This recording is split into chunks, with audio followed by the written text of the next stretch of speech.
Hai, assalamualaikum. Nah, di video kali ini kita mau membagikan resep donat sekaligus tekniknya ya. Jadi buat para pemula yang lagi pada belajar bikin donat terus bingung sama teknik donat sebenarnya gimana sih step by stepnya. Nah, kali ini aku bakal jabarin semua supaya kalian bisa cepat berhasil bikin donat sendiri di rumah. Dan di sini aku pakai bahan-bahan yang ekonomis karena ini pakai terigu curah tanpa telur juga, tapi hasilnya empuk dan lembut banget. Oke, sekarang kita langsung aja ke cara pembuatannya.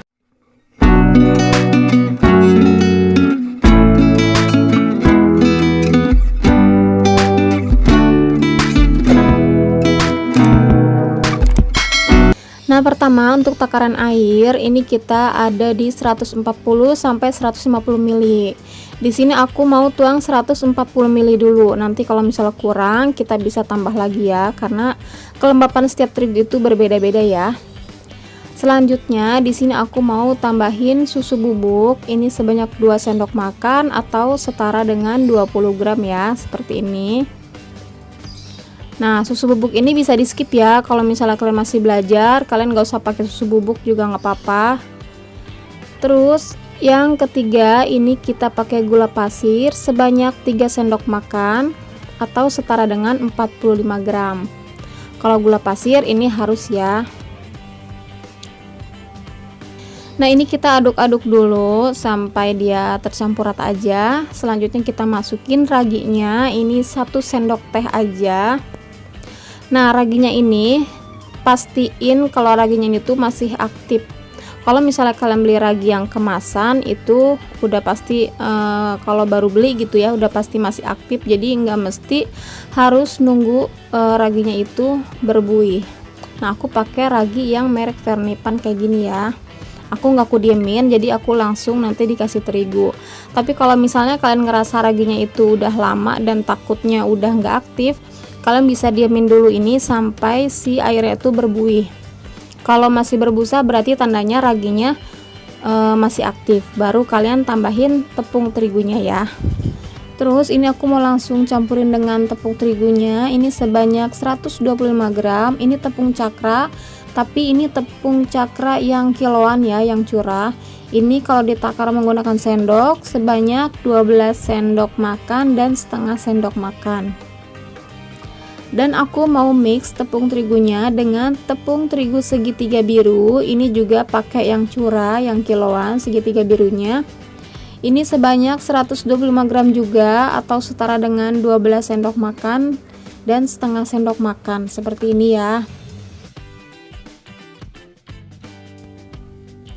Nah, kalau udah ini kita aduk-aduk aja sampai dia jadi satu gumpalan gitu. Dan untuk kita mengetahui takaran airnya itu kurang atau kelebihan, nanti kita lihat dari tekstur si adonannya ya. Jadi nanti pokoknya ini kita aduk sampai dia jadi satu gumpalan gitu. Ini nggak akan aku skip, cuma aku percepat aja supaya kalian tahu di sini aku belum menambahkan air dari 140 ml yang tadi yang pertama ya. Nah, kalian bisa lihat ini udah mulai menggumpal. Yang dari awalnya tuh kayak kurang air, tapi dia masih tetap bisa menggumpal. Dan kalau udah mulai susah diaduk, kalian bisa mengaduk menggunakan tangan.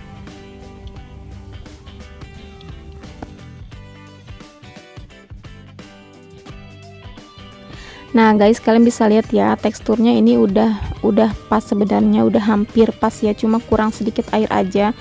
Jadi kalau kita tekan pakai jari itu dia lembek, tapi kalau kita genggam pakai tangan itu masih yang bukan keras ya, jadi kayak masih kencang, kayak masih padat gitu. Jadi kita tambahin air sedikit aja. Ini aku nggak banyak ngasih airnya karena ini udah hampir pas. Dan kita uleni lagi, nggak usah lama-lama, yang penting sampai dia tercampur rata aja. Dan kalian bisa lihat nanti teksturnya setelah kita tambahin air, meskipun itu ditambahinnya cuma sedikit ya. Nah, kalian bisa lihat ini perbedaannya dari yang tadi yang 140 ml air dan aku tambahin sedikit. Ini dia lebih lembek dan agak lengket gitu, tapi dia enggak yang lumer banget ya lembeknya. Nah, ini udah pas konsistensinya seperti itu ya. Dan selanjutnya ini kita masukin bahan terakhir, yaitu margarin sebanyak 2 sendok makan. Di sini aku pakai sendok takar. Kalau misalnya kalian gak ada, kalian bisa pakai sendok makan biasa. Dan untuk takaran sendok makan biasanya kurang lebih seperti ini ya. Nah, kurang lebih seperti ini sendok makannya, jadi enggak yang munjung, enggak peres juga. Ini sebanyak 2 sendok makan atau setara dengan 30 gram. Dan selanjutnya ini aku tambahin garam sebanyak 1/4 sendok teh aja, ini supaya lebih balance rasanya. Nah, selanjutnya di sini aku mau mulai ini menggunakan mixer aja supaya lebih cepet. Dan pastiin kaki mixernya itu nggak kebalik ya, jadi kalau misalnya udah kebalik nanti adonannya itu malah naik ke atas ya. Nah, tips selanjutnya di sini untuk takaran air, kalian jangan jadiin patokan untuk takaran air yang aku pakai. Takaran air yang aku pakai kan 140 lebih sedikit ya. Nah, kalau misalnya nanti kalian buat itu belum tentu takaran airnya itu sama aku. Jadi caranya itu kalian dari angka 140 sampai 150 ml itu kalian ambil di 140 dulu. Kalau misalnya kurang kalian bisa tambahin. Tapi kalau misalnya kalian 140 ml itu udah dapet konsistensi adonan yang pas itu, jadi nggak usah ditambahin air lagi ya, jadi udah cukup. Nah, sesekali ini kita boleh matiin mixernya supaya mesinnya itu nggak cepet panas ya. Dan di sini aku mau bersihin samping-sampingnya untuk adonan yang masih belum tercampur rata. Dan untuk lama memixernya itu tergantung mixer masing-masing ya. Jadi pokoknya nanti aku bakal kasih tahu kalau misalnya adonan kalisnya itu seperti apa. Nah guys, ini kalian bisa lihat untuk kekalisannya itu bisa terlihat pada saat kita mixer seperti ini. Dia udah mulai menggumpal dan nggak gampang terpisah ya. Udah gitu dia tuh nggak lengket lagi. Dia tuh udah nggak terlalu lengket di mixernya ya. Nah, untuk teksturnya kita lihat. Untuk dari permukaannya ini tuh dia kelihatan kalau ini tuh halus ya. Jadi permukaannya itu udah halus. Dan dia tuh nggak lengket di tangan, meskipun kelihatannya kayak lengket tapi dia tuh gampang copotnya di kulit kita. Dan selanjutnya ciri-cirinya itu kita bisa rentangkan adonannya, kita tipisin kayak gini. Kalau misalnya itu bisa sampai tipis dan kelihatan bayangan tangan kita itu seperti ini, bayangan tangan kita dari bawah. Nah, itu tandanya ini adonannya udah kalis. Oke, kalau ciri-ciri tadi udah terpenuhi semua, sekarang kita lanjut membentuk dan kita siapin alat kerja kita berikutnya.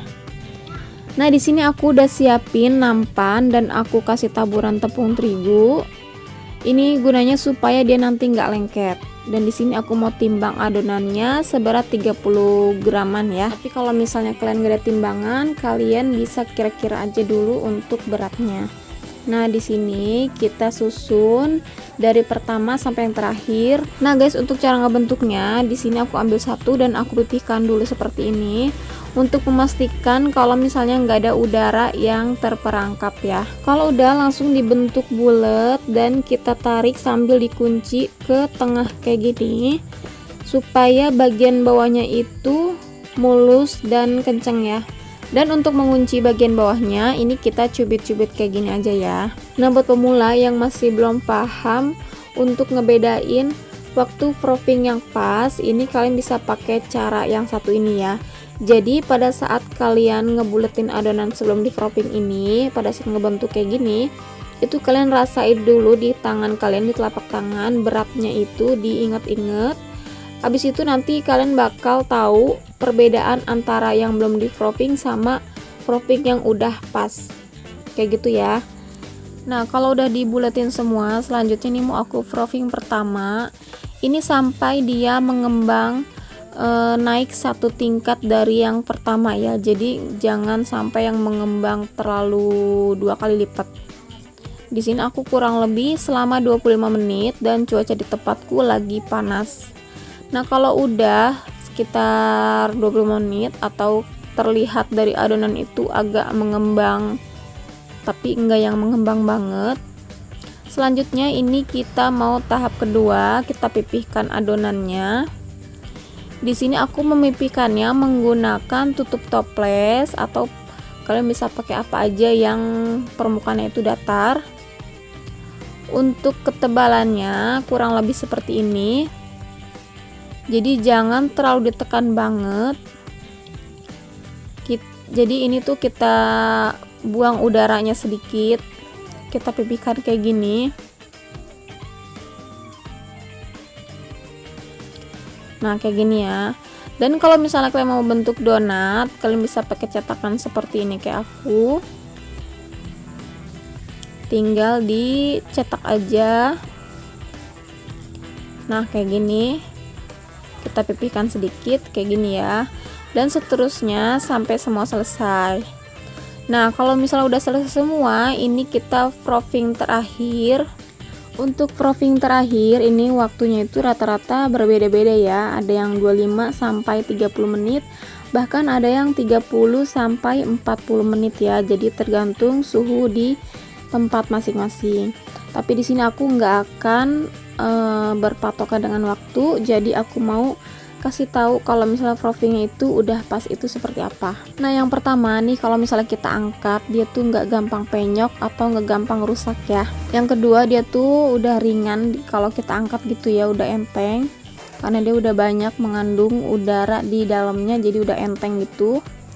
Dan yang ketiga, kalau misalnya kita tekan permukaannya menggunakan jari, itu dia gampang balik lagi ke permukaan, jadi nggak gampang penyok gitu ya. Nah, pokoknya kalau udah ada ciri-ciri seperti itu tandanya donatnya udah siap buat kita goreng. Tapi kalau misalnya sebaliknya, kalau kita angkat dia gampang penyok dan kalau kita tekan dia nggak gampang buat balik lagi ke permukaan, itu tandanya dia udah over frothing ya, jadi terlalu frothingnya itu kelamaan.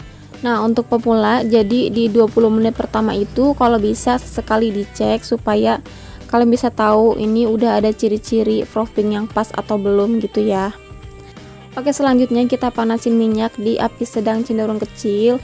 Ciri-cirinya itu kalau kita kasih tusuk sate, dia tuh kayak ada busa kecil-kecil di ujung tusuk satenya, itu tandanya panasnya sudah pas ya.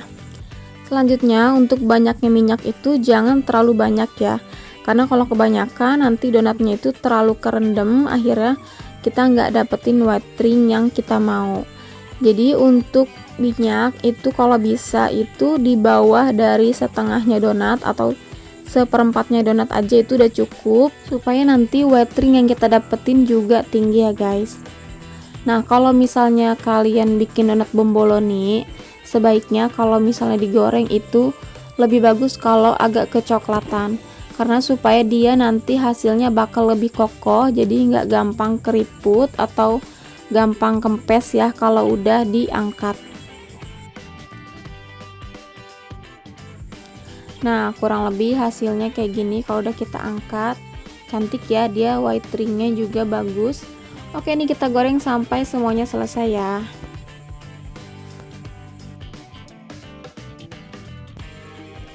Nah, ini dia hasilnya setelah digoreng, itu dia tetap kokoh dan nggak kempes ya. Nah, untuk bomboloninya di sini kita tusuk menggunakan sumpit untuk kita kasih isian dalamnya ya. Di sini aku pakai slice strawberry. Untuk isian kalian boleh sesuai selera.